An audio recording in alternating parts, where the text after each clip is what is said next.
नमस्ते दोस्तों, मेरा नाम है अभिषेक सिंह और आप देख रहे हैं एक्सआईएस। आगे बढ़ने से पहले मैं अपने बारे में आपको कुछ चीज़ें बताना चाहता हूँ। जैसे कि मैंने यूपीपीसी 2024 का इंटरव्यू दिया था। उसमें मेरे जो टोटल मार्क्स थे वो 826 मार्क्स थे। वहीं अगर मैं जीएस पेपर 6 की बात करूँ तो उसमें मेरे 119 मार्क्स थे। अब आप बोलोगे कि मैं कैसे मान लूँ? तो आप नीचे जाके यहाँ पे वीडियो पॉज़ कर सकते हो, ये मेरी मार्कशीट है, इसको आप देख सकते हो। यहाँ पे मेरे इंटरव्यू के भी मार्क्स दिए हुए हैं। मेरे टोटल मार्क्स 826 थे, यानी कि मैंने जो फाइनल लिस्ट था उसको 1 नंबर के मार्जिन से मिस किया था। वहीं अगर मैं प्रीलिम्स की बात करूँ तो वहाँ पे मेरे 110 मार्क्स थे। ये 2024 की बात है। अब अगर मैं 2025 की बात करूँ तो मैंने मेंस दिया हुआ है। प्री में मेरे 100 प्लस नेट क्वेश्चन सही थे, यानी कि अगर मैं मार्क्स की बात करूँ तो 130 प्लस मार्क्स हो जाते हैं। अब यूपीएससी की बात करते हैं, तो मैंने यूपीएससी में भी 2024 का मेंस दिया है एंड आईबीएसईआईओ का भी इंटरव्यू दिया है। अब मैं ये चीज़ें आपको क्यों बता रहा हूँ? इसका सिंपल पर्पस ये है कि जब मैंने इतने सारे मल्टीपल एग्जाम्स दिए हैं, तो मुझे समझ में आया कि बहुत सारी चीज़ें ऐसी हैं जो काम करती हैं, बहुत सारी चीज़ें हैं जो शायद काम नहीं करती हैं। तो अब इस वीडियो के थ्रू मैं आपको वही चीज़ें बताऊँगा जो काम करती है, और अगर आप ये 15 से 18 मिनट के वीडियो को अच्छे से देख लेते हो और इसमें दिए हुए इंस्ट्रक्शन को फॉलो करते हो, तो बहुत ज़्यादा चांसेस हैं कि आप अपने जो 6 दिसंबर को होने वाला पेपर है ऑफ यूपी पीसीएस 2026 उसमें अच्छा परफॉर्म कर पाओगे। पर हाँ, अगर आप इसको ध्यान नहीं देते हो या सिर्फ सुन लेते हो और एंड इम्प्लीमेंट नहीं करते हो, तो आप ही 6 महीने बाद आके इसी वीडियो पे कहोगे कि काश मैंने इन चीज़ों को फॉलो कर लिया होता। तो चलिए शुरू करते हैं। तो सबसे पहले मेरे अकॉर्डिंग एक ऐसा एलिजिबिलिटी क्राइटेरिया भी है जो एग्जिस्ट करता है, और वो इतना इंपॉर्टेंट है कि कौन सा एस्पिरेंट फाइनली सेलेक्ट होगा एंड कौन सा एस्पिरेंट रिजेक्ट होगा, ये तक वो डिसाइड कर लेता है। पर बहुत सारे लोग तो उसके ऊपर ध्यान भी नहीं देते। मेरे अकॉर्डिंग वो एलिजिबिलिटी क्राइटेरिया है एज का, क्योंकि यूपी पीसीएस में 21 टू 40 एज लिमिट है। ये तब और इंपॉर्टेंट होता है जब आप ध्यान देते हो कि इसमें कोई भी अटेम्प्ट लिमिट नहीं है। यानी कि अगर एक 39 साल का व्यक्ति है, उसने ऑलरेडी 12 अटेम्प्ट दे दिए हैं, वो अपना 13वां अटेम्प्ट भी दे सकता है 2026 में। अगर आप इसको थोड़ा सा ध्यान दोगे ना, तो इसका मतलब ये है कि जो कि स्टैंडर्ड एडवाइस होती है, जो आपको आपके भैया, आपके मेंटर्स देते हैं कि एक सोर्स पकड़ो और उसको मल्टीपल टाइम्स रिवाइज करो, वो यहाँ पे फेल होती है। क्योंकि आप किसी भी ऐसे व्यक्ति से जो कि 12-13 साल से सेम सोर्स को पढ़ रहा है, उससे ज्यादा आप 6 महीने में नहीं रिवाइज कर सकते। आपका कंपटीशन मल्टीपल टाइम पीरियड में सेम चीजों को रिवाइज किया है। पर ऐसा भी नहीं है कि हर बार सिर्फ वेटरन्स ही सेलेक्ट होते हैं। ऐसे भी लोग हैं जो कि 5 से 6 महीने की तैयारी करते हैं, प्री निकालते हैं, एंड इवन मेंस अगर उनका अच्छा होता है तो वो मेंस भी निकाल लेते हैं एंड फाइनल सिलेक्शन भी ले लेते हैं, जो कि हम लोगों ने 2024 के रिजल्ट में देखा। तो ऐसा क्या है, ये डिस्कनेक्ट है कैसे? कि एक तो रियलिटी में एक ऐसे एस्पिरेंट्स भी हैं जो कि 3 से 5 इवन 10 अटेम्प्ट देते हैं, पर वो अभी भी कम नंबर ऑफ नेट क्वेश्चंस में 70 से 80 वाले नेट क्वेश्चंस में फंसे हुए हैं। वहीं पे ऐसे स्टूडेंट्स भी आते हैं जो कि 5 से 6 महीने में सिलेक्शन ले लेते हैं। तो ऐसा क्या पता है उनको जो दूसरे सेक्शन ऑफ एस्पिरेंट्स को नहीं पता? मेरे अकॉर्डिंग उन्हें यूपी पीसीएस प्रीलिम्स प्रिपरेशन की सबसे बड़ी मिथ के बारे में पता है। वो मिथ क्या है? वो मिथ मेरे अकॉर्डिंग ये है कि अगर आप घटना चक्र कर लेते हो या कोई भी और पीवाईक्यू कंपाइलेशन कर लेते हो, प्लस कोई भी स्टैंडर्ड करंट अफेयर्स का सोर्स ले लेते हो, तो you are good to go. मेरे अकॉर्डिंग ऐसा नहीं है, क्योंकि आपकी एक लिमिटेशन है। आप एक टाइम पे कुछ ही चीजें याद कर सकते हो, और वो कुछ चीजें बहुत ज्यादा प्रोमिनेंट हो जाती हैं, बहुत ज्यादा विजिबल होती है जब आप पेपर देते हो। घटना चक्र से बहुत सारे सवाल भी आएंगे ना, तो एट मैक्स 60 सवाल आएंगे। आप कितना भी अच्छा कर लोगे तो आपको 55 ही याद होंगे, क्योंकि घटना चक्र भी तो 12 है ना। 12 के आपको एक एक वर्ड तो याद होंगे नहीं, तो आपको 55 क्वेश्चन यहाँ के याद होंगे, प्लस 30 सवाल मान लो करंट अफेयर्स के हैं, तो करंट अफेयर्स में से मान लो आपको 22 सवाल याद होंगे। बहुत अच्छा कर लोगे तो 25 कर लोगे। तो अगर आप इसको ऐड भी करोगे ना, तो आप नेट अराउंड 80 क्वेश्चन पे जाते हो। 2025 में इवन कंपैरेटिवली एक डिफिकल्ट पेपर था, फिर भी 90 plus expected general cut off रही है। तो आप एक बात बताओ, आप 80 से 90 प्लस कैसे जाओगे? अब यहाँ पे भी बहुत लोग कंफ्यूज होते हैं। वो लोग क्या सोचते हैं ना कि अरे सिर्फ 10 ही क्वेश्चन की तो बात है, इसमें क्या प्रॉब्लम है? नहीं, ये 10 क्वेश्चन की बात नहीं है। प्रॉब्लम है स्टूडेंट्स की। कितने नंबर ऑफ स्टूडेंट्स हैं इन 10 क्वेश्चन में? अगर आपको मैं एक रियलिटी दिखाऊं, तो ये जो गलती है ना, ये जो 80 टू 90 क्वेश्चन वाला है, ये डेंजर जोन है। क्योंकि 13,000 तो वो बच्चे हो गए जो कि फाइनली मेंस लिखेंगे। उसके बाद 10 क्वेश्चन के गैप में ही अराउंड आपको 10,000 और बच्चे मिल जाएंगे, जिनका लक शायद उनके फेवर में नहीं था, इसलिए उनका सिलेक्शन फाइनली मेंस लिखने में नहीं हो पाया। तो आप टेक्निकली 23,000 बच्चों से दूर हो। ये बहुत बड़ा नंबर है कॉम्पिटिटिव एग्जाम में। तो आपको ये चीज समझना होगा कि आप क्वेश्चन में खुद को मत देखो, आप कंपटीशन के लेवल पे खुद को देखो। तो सॉल्यूशन क्या है? सॉल्यूशन बहुत सिंपल है। आप अपना जो टारगेट है उसको चेंज करो। अब आप उसी रेंज में नहीं रह सकते।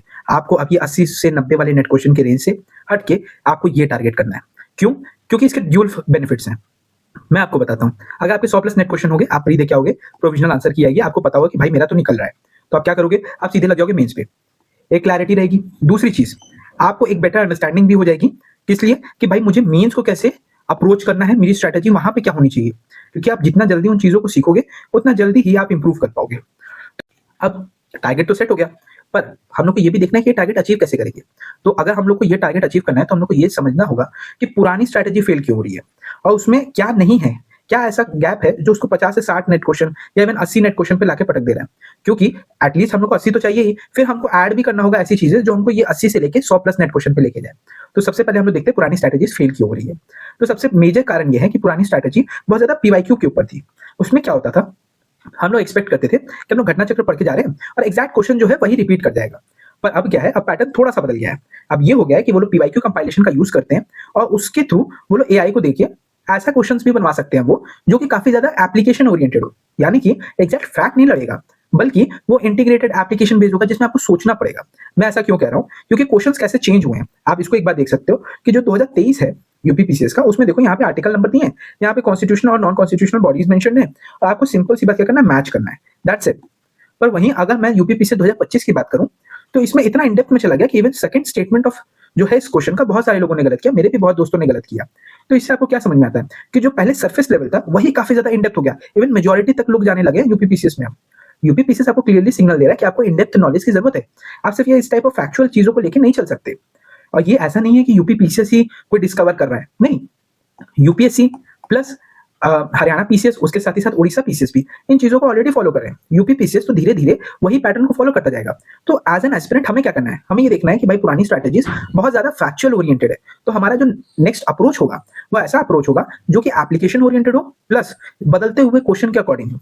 उसी लेवल पे अब हम लोग एक फ्रेमवर्क हम लोग को डिसाइड करना होगा कि अगर हमको प्रीलिम्स की तैयारी करनी है तो हमको अपने हर सब्जेक्ट को 2 हिस्सों में बांटना होगा। पहला हिस्सा तो ये होगा जो कि होगा कॉन्सेप्चुअल, ठीक है, दूसरा पार्ट ये होगा जो कि होगा फैक्चुअल। यानी कि मेरा पहला टारगेट जो होगा वो ये होगा कि मुझे कॉन्सेप्चुअल ज्ञान तो होना चाहिए भाई। अगर मुझे कॉन्सेप्चुअल समझ नहीं है तो मुझे कितनी भी फैक्चुअल समझ हो मैं कोई सवाल नहीं सॉल्व कर पाऊंगा। और हो सकता है वो ऐसा व्यक्ति जरूर सॉल्व कर ले जिसको उस पर्टिकुलर चीज के बारे में कॉन्सेप्चुअल प्लस फैक्चुअल चीज की जानकारी हो। तो अब देखते हैं कि कॉन्सेप्चुअल समझ से मेरा मतलब क्या है। तो सबसे पहली चीज, हर सब्जेक्ट में ना जो कंपोनेंट होते हैं वो 2 हिस्सों में डिवाइडेड होते हैं।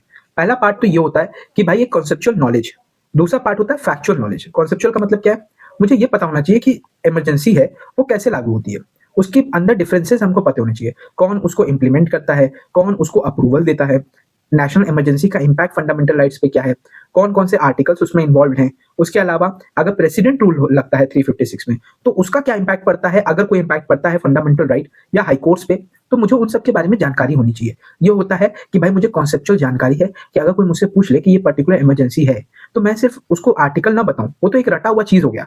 मुझे ये पता होना चाहिए कि उस पर्टिकुलर इमरजेंसी का इंपैक्ट दूसरी चीजों पे कैसा पड़ेगा। यही कॉन्सेप्चुअल क्लैरिटी आपकी हेल्प करती है अननोन क्वेश्चंस को सॉल्व करने में। जैसे कि फंडामेंटल राइट्स पे क्या है, फेडरल स्ट्रक्चर पे क्या है, जब आपको ये पता होगा ना तो एग्जामिनर जब कोई सवाल बनाएगा तो वो इन्हीं चीजों से बनाएगा, वो आपकी थोड़ी अंडरस्टैंडिंग चेक करेगा। तो आप क्या करोगे, आपका कॉन्सेप्चुअल क्लैरिटी तो बढ़िया है तो आप आराम से उसको सॉल्व कर पाओगे।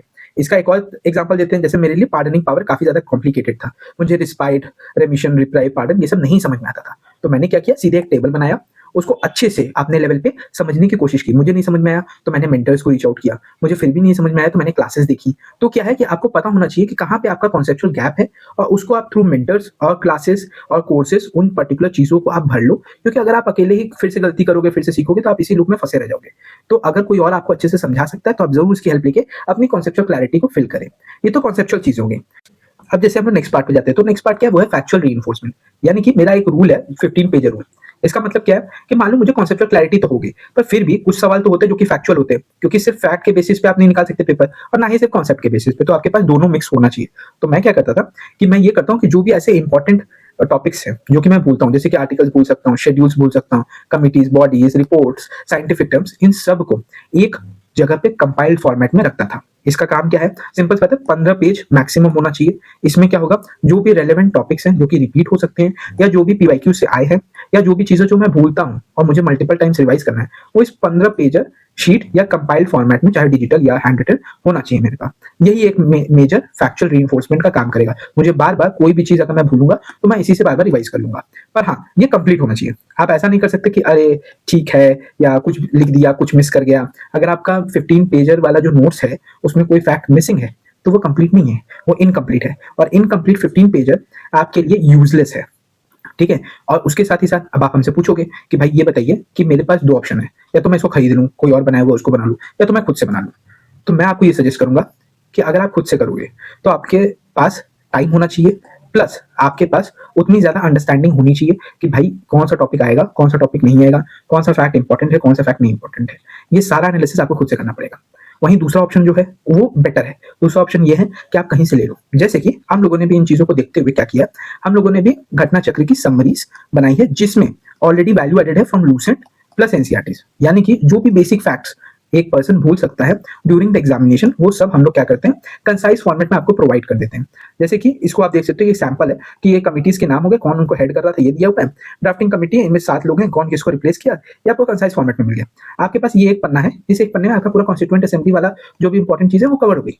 ये फ्री में आपको सैंपल मिल जाएगा टेलीग्राम चैनल पे, आप ज्वाइन कर सकते हो, वहां पे आपको ये अवेलेबल है। अब देख सकते हो इससे क्या होगा। पहली चीज, हमारे टीम में बहुत सारे लोग हैं, जैसे ऋषि सर है, उनका 156 प्लस मार्क्स हैं। वहीं अंकित सर है, उनका 130 प्लस मार्क्स रहे हैं, उन्होंने 10 प्लस गवर्नमेंट एग्जाम्स को उन्होंने क्रैक किया है। तो इतने सारे एक्सपीरियंस लोगों ने मिलके ये पर्टिकुलर नोट्स बनाए हैं। तो इनको पता है कि भाई कौन से एग्जाम्स में कौन से क्वेश्चंस या कौन से type of statements multiple times repeat होते हैं। तो इस बेसिस पे आप देख सकते हो कि हाँ ठीक है, अगर आपको समझ में आ रहा है तो आप ये नोट्स ले सकते हो, सेपरेटली नहीं, कोई भी कोर्सेज लेके आपको मिल जाएगा ये। हाँ, अगर मान लो आपको ये लगता है कि नहीं मैं बेहतर बना सकता हूँ तो आप जरूर बना सकते हो। बस हाँ, आपको कुछ चीजों का ध्यान देना होगा। जैसे कि जो आपका 15 पेजर जो भी नोट्स होगा उसमें अच्छे से पीवाईक्यूज कवर्ड हो, प्लस आपके जो फैक्ट्स हैं जो कि आप भूलते हो वो कवर्ड होने चाहिए। उसके अलावा उसके अंदर कोई भी और value added material from NCERT और फ्रॉम लूसेंट जो कि हो सकता है कि जीसी में ना दिया हो, वो सब भी इंक्लूडेड होना चाहिए। इस वजह से क्योंकि वही 15 पेज जो आपका नोट्स है वही आपको इन फ्यूचर जब आप पेपर देने जाओगे तो आपको एक क्विक रिवीजन के लिए आपका सपोर्ट बेस बनेगा। तो इसलिए आपको ये सारी चीजें तो अपने नोट्स में इंक्लूड करना पड़ेगा। अगर ये चीजें इंक्लूडेड नहीं है तो जो नोट है वो आपका वर्थलेस होगा, क्योंकि at the end of the day वो एग्जाम में यूजफुल नहीं साबित होगा। ठीक है, ये तो हमारा कंटेंट कवर हो गया। पर सिंपल सी बात है, जो एग्जाम है वो तो पैटर्न रिकॉग्निशन का है ना। अगर कोई मुझसे पूछे कि प्रीलिम्स किस चीज का एग्जाम है, तो मैं यही कहूंगा कि प्रीलिम्स का P stands for pattern recognition, यानी कि आपको ये पता होना चाहिए कि कौन से सवाल का क्या आंसर हो सकता है और यूपीपीसीएस कहाँ पे वो ट्विस्ट करता है, कहाँ पे वो चीजों को चेंज करता है। ये कहाँ से आता है? ये आता है एमसीक्यू सॉल्विंग स्किल से। अब कैसे आएगा? एग्जाम जो है वो है किसमें? एमसीक्यूज में। तो आपको ये तो आना चाहिए, तो आपको ये सीखना भी पड़ेगा। तो कैसे सीखोगे? सिलेबस कंप्लीट हो गया, नॉलेज कंप्लीट हो गया, आप प्रैक्टिस करो। कैसे प्रैक्टिस करोगे? मेरा एक रूल था कि भाई अगर मैंने फर्स्ट वीक में बायो पढ़ा है तो मैं सेकंड वीक में टेस्ट नहीं दूंगा, मैं दूंगा थर्ड वीक में। क्यों? क्योंकि इसका सिंपल सा बेसिस ये है कि अगर मैंने फर्स्ट वीक में दे दिया या सेकंड वीक में दे दिया तो मुझे तो चीजें याद है ना, वो तो ईगो बूस्ट है। तो थोड़ी चीजें जब मैं भूल जाऊंगा तभी मैं उसका टेस्ट दूंगा, ताकि मुझे ये पता चले कि हाँ भाई मेरे साथ कहाँ पे प्रॉब्लम है उस पर्टिकुलर सब्जेक्ट में, कौन सा टॉपिक मेरे लिए कमजोर है, कौन सा टॉपिक मेरे लिए स्ट्रांग है, तभी मुझे समझ में आएगा। तो इसलिए आप एक अल्टरनेटिव वीक पे आप ये चीजें कर सकते हो। तो अब एक और चीज इंपॉर्टेंट है कि ये हम लोग जो एमसीक्यूज है ना, ये हम लोग सॉल्व कर ही क्यों रहे हैं, क्या जरूरत है इन एमसीक्यूज को सॉल्व करने की? तो सिंपल सी बात है, दो मेन रीजन है। पहला चीज है कि भाई नॉलेज गैप अगर कुछ है तो उसको आप समझ पाओ, कहाँ पे आपके वीक एरियाज हैं। सेकंड चीज ये है कि भाई आप अंडर प्रेशर अपनी नॉलेज को अप्लाई करना सीख पाओ, क्योंकि एग्जाम जो है वो है एमसीक्यू का। आप हर टाइम पढ़ते रहोगे, एमसीक्यू सॉल्व नहीं करोगे तो वो आपकी हेल्प नहीं कर पाएगा इन द एक्चुअल एग्जामिनेशन। वहीं पे बात ये है कि ये टेस्ट दे कैसे, तो इसमें भी बहुत सारे तरीके होते हैं टेस्ट देने के। उसमें मेजर डिमांड जो आती है पीसीएस स्टूडेंट से, वो आती है कि सर आप हमको पीडीएफ दे दो, क्योंकि धीरे धीरे जो पीसीएस कल्चर है ना वो पीडीएफ कल्चर बनता जा रहा है। ये उनको चाहिए क्यों पीडीएफ? क्योंकि ये कंफर्ट जोन है। उनको इजीली ये मिल जाता है कि भाई 2 घंटे का टेस्ट है, अभी मन नहीं करा वो 4 घंटे में देंगे, 100 क्वेश्चन अभी सॉल्व कर लिया, बाकी के 50 क्वेश्चन 2 घंटे बाद सॉल्व करेंगे। अब इससे क्या होता है ना कि उनको वो एक्चुअल प्रेशर नहीं मिलता जो एग्जाम की रियलिटी है। उनको वो कंपटीशन फील नहीं होता, जो कि वो तब फील करेंगे जब वो एक्चुअली एग्जाम हॉल में जाके बैठेंगे, क्योंकि आगे बैठने वाला, पीछे बैठने वाला, बगल में बैठने वाला, ये सब उसके कॉम्पिटिटर है। तब वो एक्चुअली उस कॉम्पिटिशन को डायरेक्टली फील कर पाता है एग्जाम हॉल में। इससे क्या होता है ना कि वो बहुत ही ज्यादा उसकी जो प्रिपरेशन है वो डिटैच होती है फ्रॉम द रियलिटी। ये प्रॉब्लम है क्यों? क्योंकि ना बहुत सारे लोग इन टेस्ट को सिर्फ देने के लिए देते हैं, वो इनका एक्चुअल मतलब नहीं समझ पाते। इनका एक्चुअल मतलब ये है कि आप टेस्ट दे के अपनी गलतियों को हटाओगे। ये एक एरर एलिमिनेशन का लूप है। आप अपनी गलतियों को समझोगे, उनको हटाओगे। आप सबसे पहली बात क्या करोगे? आप टेस्ट दोगे, उसके आपको समझ में आएगा कि हाँ यार मेरी गलतियां हो कहाँ रही हैं, कॉन्सेप्ट की गैप है, मुझे फैक्ट नहीं आता, मैंने गलती कर ली समझने में, या मैंने जल्दीबाजी में मैंने वो पढ़ लिया, या तो मैंने जो तरीका अपनाया वो लॉजिक अपनाया वो लॉजिक ही गलत है। तो ये आपको सबसे बड़ी बात समझ में आएगी कि ये गलती है क्या आपकी। डॉक्यूमेंट करोगे तभी आपको समझ में आएगा कि आप उसको एलिमिनेट कैसे करोगे। उसके बाद फिर आप समझोगे कि ये अल्टीमेट क्वेश्चन मैं यहाँ पे गलत हुआ क्यों, ये गलतियां क्यों हैं कि ये बार बार रिपीट हो रही है मेरे पेपर्स में। यही एक लूप है, इसी लूप को आप एरर एलिमिनेशन लूप कहते हो कि अपनी गलतियों को समझो, कैटेगराइज करो, डॉक्यूमेंट करो, फिर आप एलिमिनेट ही कर पाओगे। ठीक है, अब इसका इम्पैक्ट क्या है, जरूरत क्या है इस एनालिसिस का। सिंपल सी बात है, मैंने पर टेस्ट क्या किया, 10 गलतियां निकाली और मैंने 20 टेस्ट दिए। इससे क्या होता है कि मैंने टोटल 200 ऐसे एरर्स हटा दिए जिसकी वजह से मेरी सिलेक्शन रुक सकती थी। तो अगर मैं हर टेस्ट में इतने लेवल ऑफ अंडरस्टैंडिंग रखता हूँ कि मैं अपनी 10 गलतियों को हटाते जाता हूँ, तो मैं धीरे धीरे अपना जो 100+ नेट क्वेश्चन का मैंने टारगेट सेट किया है उसके करीब जाता जाऊंगा। ये तो बेनिफिशियल है।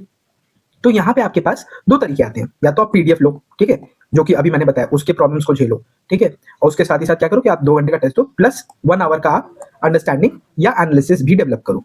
अब हो सकता है आपके पास आपको चाहिए कि नहीं यार मैं 1 आवर तो नहीं दे सकता इतने एनालिसिस को लेके, काफी सिंपल है, आप डिजिटल टेस्ट हो। जैसे हम लोग क्या करते हैं एक्सआईएस मेंटरशिप प्लस टेस्ट सीरीज में, एक सैंपल स्क्रीनशॉट आप देख सकते हो। आपने टेस्ट दिया, आपको आपके मार्क्स मिल गए प्लस टोटल मार्क्स कितने थे ये मिल गया, उसमें से आपके कितने करेक्ट आंसर्स थे ये आपको पता चल जाता है, प्लस कितने इनकरेक्ट आंसर्स थे ये सब पता चल जाता है। अब कहीं आप अपने कंपटीशन से पीछे तो नहीं हो, ये भी आपको पता चल जाता है। कैसे, एवरेज ग्रेड कितना है, आपको कितना ग्रेड मिला है, हाईएस्ट मार्क्स कैसे है और एवरेज मार्क्स कितने हैं, ये सब आपको पता चल जाता है। उसके साथ ही साथ क्या होता है, आपकी स्ट्रेंथ किस सब्जेक्ट में है, आपकी वीकनेस किस सब्जेक्ट में है, ये सारी इंफॉर्मेशन आपको मिल जाती है। तो अगर हम लोग कंपेयर करते हैं तो इससे क्या होता है ना कि आपको जो 1 घंटा अपने एनालिसिस करना पड़ता है और 1 घंटे बाद आप खुद को इंप्रूव करते हैं, वो टाइम कम हो जाता है और आपको अपनी वीकनेसेस एंड स्ट्रेंथ्स के बारे में ज्यादा अच्छी एनालिसिस हो जाती है। टाइम सेविंग प्लस आपको अपने कंपटीशन के बारे में आइडिया लग पाता है। इसी वजह से एक्सआईएस पे हम लोग बहुत ज्यादा फोकस करते हैं कि आप टेस्ट पोर्टल पे दो, जिससे आपको अपने कॉम्पिटिटिव लेवल के बारे में भी आइडिया लग पाए। अब इन्हीं चीजों को ध्यान में रखते हुए क्या हुआ कि हम लोगों ने एक prelims mentorship plus test series ecosystem बनाया। वैसे तो एक्सआईएस वैसे भी यूपीएससी में काफी फेमस है, उसके अलावा यूपीपीसीएस में भी हम लोगों ने काफी अच्छा काम किया इन द इंग्लिश डोमेन, हम लोग हिंदी डोमेन में भी लेके आए। तो अभी जो मेंटरशिप है प्लस टेस्ट सीरीज है, उसके फीचर्स क्या है ना कि आपको सबसे पहली बात तो रियल लाइफ में एग्जाम होता कैसे, वो प्रेशर हैंडलिंग, वो 2 घंटे का टाइमर वो आपको मिल जाता है। आपको अपने कॉम्पिटिटिव एनालिसिस भी मिल जाता है, परफॉर्मेंस की आप दूसरे के मुकाबले कैसा फंक्शन कर पा रहे हो, कैसी आपकी परफॉर्मेंस रह रही है कंपेयर टू अदर एस्पिरेंट्स जो आपके साथ इन द एक्चुअल एग्जाम में बैठेंगे। उसके साथ क्या है, वीकनेस आपको मिल जाती है कि क्या कहाँ पे आपकी कमी है। पोर्टल पे आपको बता देता है कि हाँ यार यहाँ पे आपके स्ट्रेंथ है, ये टॉपिक आपका स्ट्रेंथ है, ये टॉपिक आपकी वीकनेस है, इसके बारे में आपको आइडिया मिलती है। मेंटर्स कौन है, मैं हूँ। उसके साथ ही साथ कौन है, अंकित सर हैं, उनके 130+ मार्क्स रहे, ऋषि सर हैं, उनके 156+ मार्क्स रहे। तो ये क्या है, ये सब कोई मिलके आपको प्रॉपर्ली थ्रू द पोर्टल ही आपको गाइड कर दिया जाता है। आपको कोई डाउट्स होते हैं तो आप टेलीग्राम आईडी के थ्रू भी हम लोग के साथ कांटेक्ट कर पाते हो। इससे क्या होता है कि आपको टारगेटेड मेंटरशिप भी मिल पाती है इन स्पेशल केसेस। उसके साथ ही साथ क्या होता है कि आपको ये पता चल जाता है कि कौन सी टेस्ट सीरीज के थ्रू आपको कौन सी वीकनेसेस हैं, उसको कैसे ठीक करना है, एंड ये आपको पूरा इंटीग्रेटेड मैनर में मिल पाता है। इसके कुछ फीचर्स क्या है, सिंपल सी बात है कि आप यहाँ पे देख सकते हो आराम से कि हम लोग ऐप एंड पोर्टल बेस्ड चीजें करवाते हैं। सिर्फ हम लोग इसी पे लिमिटेड नहीं रखे, हम लोगों ने आपको Ghatna Chakra summaries, current affairs PDF, value added materials, ये सारी चीजें हम लोग आपको प्रोवाइड कर रहे हैं। कॉस्ट बहुत ही नॉमिनल है। बहुत लोगों ने इस 499 को लेकर भी बहुत कुछ कहा, तो मैं एक चीज क्लैरिफाई करना चाहता हूँ कि 400 रुपीज प्लस पर स्टूडेंट जो है वो तो क्लास प्लस ही ले लेगा। तो ये जो भी ये इनिशिएटिव है जिसमें हम लोग ये summaries, magazines, PDFs plus test provide कर रहे हैं, एक तरीके का सोशल सर्विस है जो हम लोग दे रहे हैं टू द स्टूडेंट्स, ताकि जो भी Hindi plus English medium students हैं उनको एक टेस्ट वाला एनवायरनमेंट मिल पाए। उसके साथ ही साथ उनको जो भी चीजों की जरूरत है regarding the fact sheets, GC, value added materials, ये सब उनको मिल पाए इन द रिक्वायर्ड टाइम, जिससे क्या हो कि उनके सिलेक्शन की प्रोबेबिलिटी बढ़ जाए। तो ये एक तरीका है हमारा सोशल सर्विस का। क्या है कि सिंपल सी बात ये है कि जो भी हम लोगों ने डिस्कस किया about the knowledge part plus MCQ part, उसको आप अपनी स्ट्रैटेजी में कैसे इंक्लूड कर पाओगे, वो भी आने वाले 6 महीनों में। तो सिंपल सी बात क्या है कि हम लोग इनको फेजेस में डिवाइड कर लेंगे। तो पहला फेज जो होगा वो ये होगा कि भाई हम लोग फोकस करेंगे कॉन्सेप्चुअल क्लैरिटी के ऊपर। हमको पता होना चाहिए कि कॉन्स्टिट्यूशन का मतलब क्या है, कॉन्स्टिट्यूशन में कौन सी चीजें हैं, इकोलॉजी में क्या है, जैसे कि अगर ग्लोबल वार्मिंग है, बायोडाइवर्सिटी है, वेटलैंड्स हैं, इन सारी चीजों के बारे में मुझे पता होना चाहिए। क्योंकि जब मुझे ये पता होगा तभी मुझे समझ में आएगा कि तमिलनाडु में सबसे ज्यादा वेटलैंड्स क्यों है, दूसरे स्टेट्स में कंपैरेटिवली कम क्यों है। वेटलैंड का क्राइटेरिया अगर मुझे पता होगा तभी मैं डिफाइन कर पाऊंगा कि कोई भी नया अगर वेटलैंड डिक्लेयर हुआ है तो वो क्यों हुआ है।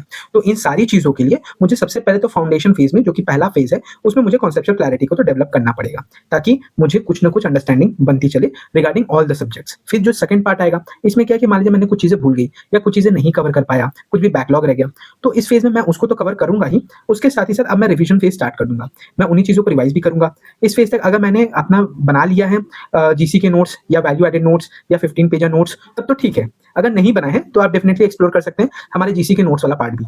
तो वो आप एक्सप्लोर कर लिए, तो आप क्या करोगे, आप उसी के थ्रू इनको रिवाइज करोगे, जिससे क्या होगा, इस 2 महीनों में आपका फैक्चुअल प्लस कॉन्सेप्चुअल पार्ट ये कंसोलिडेट हो जाएगा एक ही सिंगल नॉलेज बैंडविड्थ में। इससे क्या होगा कि आपके दोनों फेजेस जो हैं ये कंप्लीट हो गए। अब जब ये 2 फेजेस कंप्लीट हो गए तो जो थर्ड फेज होगा एग्जाम के पास वाला, इसमें अब आप अपनी किताबों को कर दो बंद। जो आपके 15 पेज नोट्स हैं उन्हीं को आपको पढ़ना है, और क्या करना है, आपको एमसीक्यू लगाना है। लास्ट के 2 महीने कोई नई किताब नहीं पढ़नी, कोई नया मटेरियल नहीं पढ़ना। आपका पूरा फोकस अब क्या होगा कि भाई मुझे फुल लेंथ टेस्ट देना है, मुझे एमसीक्यू सॉल्व करने हैं, मुझे जो भी एमसीक्यू सॉल्विंग स्किल्स हैं, एलिमिनेशन स्किल्स हैं, फैक्चुअल पार्ट्स हैं, मैंने बहुत गलतियां कर ली हैं, मैंने सेकंड फेज में भी गलतियां की, उनको अब मुझे सीखना है, उनसे मुझे इंप्रूवमेंट लाना है। तो इसमें मैं क्या फोकस करूंगा, टेस्ट लगा लिया, ओएमआर का यूज कैसे करना है, कैसे ओएमआर बनना है, इसके ऊपर ध्यान दूंगा। उसके अलावा एक और चीज इंपॉर्टेंट होती है, कौन सा क्वेश्चन लगाना है ये तो इंपॉर्टेंट है ही, पर कौन सा क्वेश्चन नहीं लगाना है ये और इंपॉर्टेंट है, तो इसके ऊपर भी ध्यान देना है। उसके साथ ही साथ एग्जाम हॉल में अगर मान लो अननोन क्वेश्चंस आ गए तो मैं कैसे हैंडल करूंगा। मान लो मेरा वीक टॉपिक है एंशिएंट हिस्ट्री, आप उस साल अगर 40 सवाल अकेले एंशिएंट हिस्ट्री से आ गए तो कैसे मैं हैंडल करूंगा।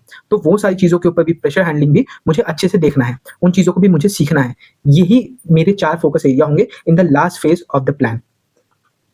तो अब अगर मुझे इस वीडियो को कंक्लूड करना होगा और मुझे बताना है कि कौन से वो 4 पिलर हैं जो आपको अपने प्रिपरेशन में ध्यान रखने हैं, तो सबसे पहली चीज आपको 100 प्लस नेट क्वेश्चन के ऊपर फोकस रखना है। उसको आप कैसे अचीव करोगे, सिंपल सी बात है, आप उस सब्जेक्ट को 2 पार्ट में डिवाइड करोगे। पहला पार्ट होगा फाउंडेशन, दूसरा पार्ट होगा फैक्चुअल। तो आप कॉन्सेप्चुअल नॉलेज रखोगे, फैक्चुअल नॉलेज रखोगे। उसके बाद थर्ड पिलर क्या होगा, थर्ड पिलर सिंपल सी बात है एमसीक्यू सॉल्विंग। आपको अपने एमसीक्यू सॉल्विंग स्किल्स को इंप्रूव करना है, आपको समझना है कि प्रेशर में मैं कैसे राइट डिसीजन लूँ। उसके बाद जो चौथा एंड सबसे इंपॉर्टेंट, मेरे ख्याल से इंपॉर्टेंट पॉइंट है इस पूरे वीडियो का, वो ये है कि टेस्ट को कभी भी सिर्फ मार्क्स के लिए नहीं देखना है। आपको पीडीएफ कलेक्टर नहीं बनना है, आपको पीसीएस कलेक्टर बनना है। तो इसलिए आपको उसकी एनालिसिस करनी है, आपको सिर्फ पीडीएफ इकट्ठा नहीं करना है, आपको इंप्रूवमेंट पे ध्यान रखना है, आपको अपने नॉलेज गैप को फुलफिल करना है। उसके साथ ही साथ टेस्ट को लर्निंग के लिए दीजिए। सो इन द नेक्स्ट वीडियो मैं अपनी मेन स्ट्रैटेजी के बारे में डिस्कस करूंगा कि मैंने मेंस को कैसे अप्रोच किया और कैसे आप मेरी स्ट्रैटेजी से सीख के अपनी मेन स्ट्रैटेजी को इंप्रूव कर सकते हैं, और उसके साथ ही साथ प्री प्लस मेंस की इंटीग्रेटेड तैयारी कर सकते हैं। इन द मीन टाइम अगर आप चाहें तो एक्सआईएस मेंटरशिप प्लस टेस्ट सीरीज को जरूर एक्सप्लोर करें, और अगर आपको कोई डेडिकेटेड बैचेस चाहिए रिगार्डिंग प्रीलिम्स, मेंस, या अगर आपको इंटीग्रेटेड तैयारी करवानी है इन दोनों की, तो आपको डेडिकेटेड कोर्सेज जैसे कि कंप्रिहेंसिव प्रीलिम्स, कंप्रिहेंसिव मेंस या UPPCS gold batch Hindi English दोनों मीडियम में अवेलेबल है। हमारे वेबसाइट को आप एक्सप्लोर कर सकते हो, हमारे ऐप को एक्सप्लोर कर सकते हो। उसके साथ ही साथ इन सब के डायरेक्ट लिंक्स आपको हमारे डिस्क्रिप्शन प्लस पिन कमेंट में मिल जाएंगे। इसके अलावा जो भी फ्री रिसोर्सेज आपकी तैयारी में आपकी हेल्प कर सकते हैं एंड आपकी तैयारी को नेक्स्ट लेवल पे लेके जा सकते हैं, वो सब हमारे टेलीग्राम चैनल पे पोस्ट किए जाते हैं। रिस्पेक्टिव टेलीग्राम चैनल का लिंक आपको पिन कमेंट प्लस डिस्क्रिप्शन में मिल जाएगा, उसको आप ज्वाइन कर सकते हैं। So see you in the next video, till then thank you very much.